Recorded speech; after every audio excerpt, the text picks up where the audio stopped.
میں اکثر سوچا کرتا تھا کہ حسین ابن علی نے انسانیت کو کیسے بچایا، لیکن مولانا ریحان صاحب گوپال پوری نے اپنی کتاب اور آرٹیکل میں بھی اسے لکھا ہے، اور آپ نے کافی حوالے دیے ہیں۔ گرو نانک پہ انہوں نے ایک کتاب بھی لکھی ہے جس میں انہوں نے تحریر کیا ہے کہ گرو نانک عراق سے واپس آئے تو آپ نے اپنے شاگردوں سے کہا کہ سب اپنے اپنے گھروں کو جائیں، اور محرم کا چاند نمودار ہو چکا ہے، امام حسین کی ذات کے بارے میں سب کو آگاہ کریں۔ تمام شاگرد چلے گئے، لیکن ایک شاگرد بیٹھا رہا۔ گرو نانک جی نے کہا کہ میں نے سب سے کہا لیکن تم نہیں گئے۔ تو شاگرد نے کہا، گرو جی امام حسین سے ہمارا کیا تعلق ہے؟ وہ تو مسلمانوں کے رہبر ہیں، وہ مسلمانوں کے لیڈر ہیں، ہمارا کیا تعلق ہے امام حسین سے؟ تو گرو جی نے کہا اگر میری بات نہیں مانتے ہو تو ایسا کرو کہ اپنے گھر جاؤ اور جانے کے بعد اپنی بہن سے شادی کر لیں۔ بھئی یہ سننے کے بعد اس نے اپنے آپ کو گرو نانک کے قدموں پہ گرا دیا۔ گرو جی آپ مجھے کچھ بھی حکم دیں لیکن یہ حکم نہ دیں۔ تو گرو نانک نے کہا بس تیری ضمیر کی آواز کا نام حسین ابن علی ہے۔ اگر حسین کربلا کے میدان میں قربانیاں پیش نہ کرتے تو رشتوں کا تقدس باقی نہ رہتا، حلال حرام میں بدل چکا ہوتا، حرام حلال میں تبدیل ہو چکا ہوتا، اچھائیاں برائیوں میں بدل چکی ہوتی، برائیاں اچھائیوں میں بدل چکی ہوتی۔ حسین نے کربلا کے میدان میں صبح عاشور سے لے کر رات عاشور تک اللہ کے دین کو بھی بچا لیا اور انسانیت کو بھی بچا لیا۔ ایک جملہ میں آپ کی عظیم بارگاہ میں عرض کروں گا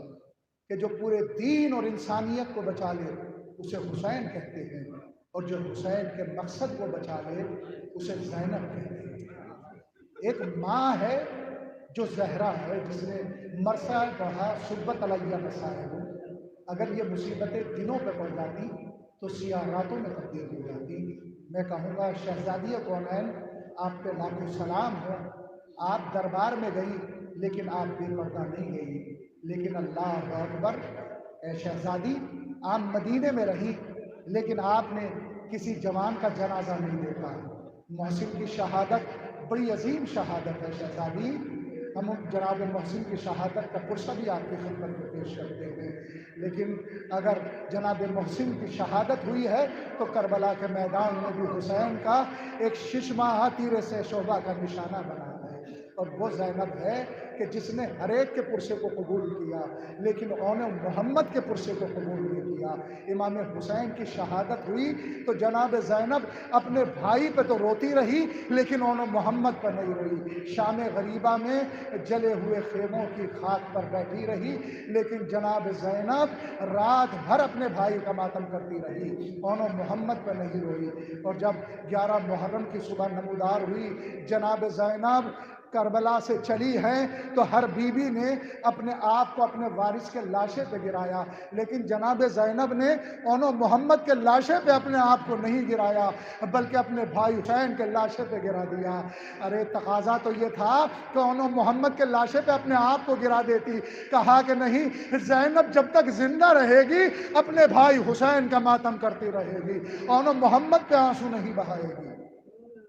جزاک اللہ خیر الجزا، پروردگار آپ کو کوئی غم نہ دے سوائے غم ظلم کربلا کے۔ بی بی زینب کربلا سے چلی ہے، کوفہ تک آئی ہے، ہر منزل پہ اپنے بھائی کو یاد کر کے روتی رہی، اون محمد پر نہیں روئی۔ کوفے سے چلی، شام کے بازار سے گزرتی ہوئی زندان تک پہنچی ہے بی بی زینب، لیکن ہر منزل پر اپنے بھائی کو یاد کر کے شہزادی زینب روئی ہے، اون محمد کو یاد کر کے نہیں روئی۔ ہر مقام پر شہزادی زینب آقا حسین کو یاد کر کر آنسو بہاتی رہی، اور جب قید خانے سے رہائی ملی اور تبرکات آنے شروع ہوئے، سب سے پہلے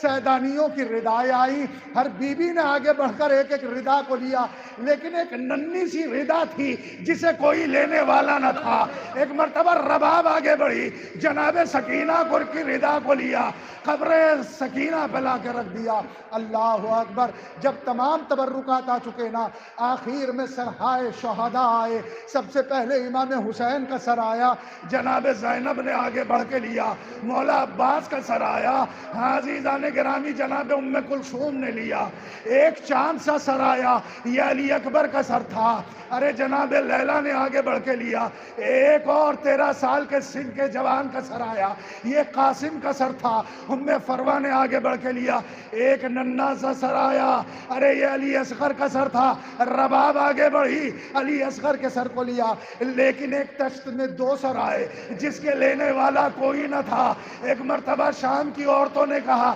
کیا ان کی ماں دنیا سے رخصت ہو گئی؟ جناب زینب آگے بڑھی، نہیں ان کی ماں زندہ ہے لیکن اپنے بھائی سے وعدہ کر کے آئی ہے، ارے زینب جب تک زندہ رہے گی آن محمد پر نہیں روئے گی۔